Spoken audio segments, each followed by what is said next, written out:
بسم الله الرحمن الرحيم.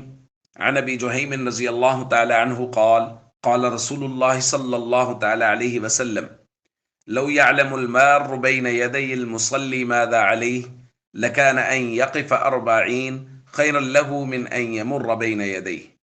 رواہ البخاری۔ نبی کریم صلی اللہ علیہ وسلم نے ارشاد فرمایا، اگر نمازی کے سامنے سے گزرنے والا یہ جان لے کہ سامنے سے گزرنے کا گناہ کتنا بڑا ہے تو وہ اس کے سامنے سے گزرنے پر 40 تک وہیں کھڑا رہنے کو ترجیح دے۔ دوستو، یہاں نبی کریم صلی اللہ علیہ وسلم نے 40 کا لفظ بولا، لکان ان یقف 40، 40 کھڑا رہے۔ ابو النضر راوی کہتے ہیں لا ادری قال 40 یوما او شہرا او سنہ، 40 سے مراد 40 سال ہے، 40 دن ہے یا 40 مہینہ، مجھے علم نہیں ہے، مجھے نہیں پتا کہ ان میں سے کون سا بولا گیا ہے۔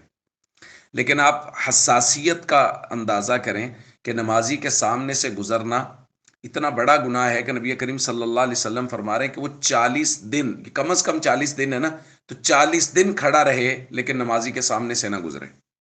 اور دوسری روایت میں نبی کریم صلی اللہ علیہ وسلم نے ارشاد فرمایا، لو یعلم المار بین یدی المصلی ماذا علیہ، نمازی کے سامنے سے گزرنے والا اگر جان لے کہ کتنا بڑا گناہ ہے، لکان ان یخسف بی خیرا من ان یمر بین یدی، وہ زمین میں دھسنا پسند کر لے گا کہ میں زمین میں دھس جاؤں، لیکن وہ نمازی کے سامنے سے نہیں گزرے گا۔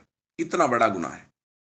اب ایک طرف آپ اس بات پہ غور کیجئے کہ یہ کتنا بڑا گناہ ہے اور کس قدر وعید نبی کریم صلی اللہ علیہ وسلم بیان فرما رہے نمازی کے سامنے سے گزرنے کی، اور اس کے بعد ہم اپنے معاشرے میں دیکھیں ہماری مساجد میں کیا ہو رہا ہے۔ فرض نماز پڑھنے کے بعد بہت سارے لوگ جلدی میں، اس قدر جلدی میں نکلتے ہیں کہ بقیہ نماز پڑھنے والے لوگوں کی گردنیں پھلانگتے ہوئے، ان کے کندھے پھلانگتے ہوئے، ان کے سامنے سے گزرتے ہوئے نکل جاتے ہیں۔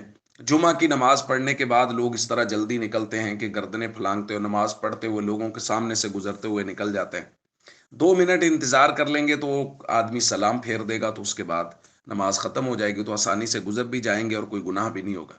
لیکن 2 منٹ مسجد میں بیٹھنا وہ گوارا نہیں ہوتا۔ روزانہ میں اور آپ اس طرح کا مشاہدہ کرتے ہیں اور شاید ہم لوگ خود بھی اس میں مبتلا ہیں۔